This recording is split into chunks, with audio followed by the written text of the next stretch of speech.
I have argued for a long time, I'll be honest with you, that the way to combat all of the crazy wokeness in this country was to argue for normalcy instead, right? To argue that, hey, we shouldn't have super woke sports. I think now that Ron DeSantis is starting to prove what we finally agreed with in Outkick, which is you can't keep getting slapped in the face and saying thank you and doing nothing about it. Instead, what needs to happen is there needs to be an aggressive posture put in place. And that's what Governor Ron DeSantis is doing. Make there be stakes when woke companies make decisions, push back against them, and show them that there is a cost. Because sooner or later, deterrence will lead to the companies going back to normalcy. I really think that that's the answer now. In the same way that we don't have nuclear war, fingers crossed, Biden's in charge, anything could happen, because multiple states have nuclear war and the results would be too devastating. I think what's going on right now is we are in a situation where a lot of people have bought into the idea.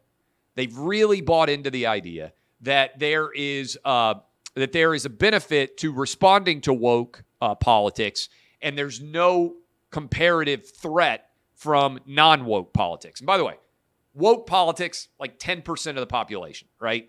A tiny, tiny minority of people are involved in woke politics. By the way, I'm going to fix my, let me fix my television here. It's a little bit askew.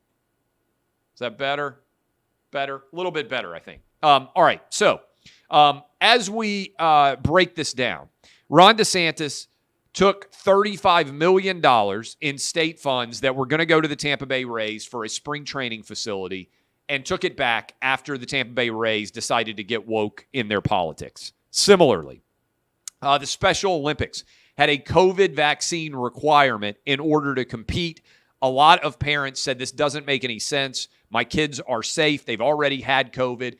Ron DeSantis said that a Special Olympics vaccine requirement to compete, that it violated the law in Florida. And guess what happened? Special Olympics eliminated the requirement for a COVID shot. And I'm big on this now.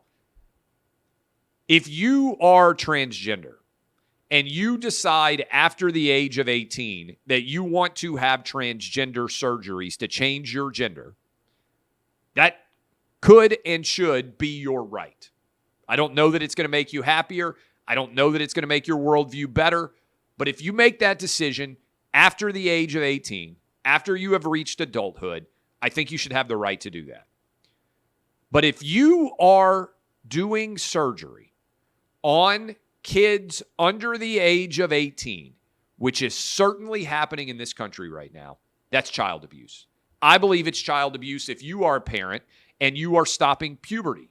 I believe it's child abuse if you are a parent and you are providing hormones that are different than the sex of your child. In other words, if you got a kid and they're a boy and suddenly you start pumping them full of estrogen, giving them testosterone restrictors, all those things, I think that's child abuse.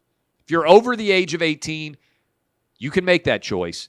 I think any doctor who is doing it under the age of 18, it's child abuse. Ron DeSantis now not going to allow Florida funds to be used for the treatment of transgender-related issues for people under the age of 18. I think he's right. Punching back and fighting battles that are significant is a huge part of winning many of the fights that are going on in our country right now. There have to be consequences. You have to understand that you're not just going to be able to placate the woke, that you might have to take a punch from the other side too. It's not a surprise that Walt Disney has basically shut up, the Disney Corporation has, about all woke-related issues after the state of Florida fired back and removed their special exemption for essentially zoning issues inside the state of Florida. Tampa Bay Rays haven't responded to the $35 million being pulled. This is the woke cost. There is a cost. Once these companies understand that genuflecting at the woke altar is fine, but it comes with a substantial cost to it because there will be pushback from the other side, I think it ultimately is going to lead back to neutrality, which is ultimately all I've been asking for, by the way. Just neutrality. Don't make stupid decisions like Major League Baseball pulling the All-Star game out of Atlanta. Just go back to normalcy.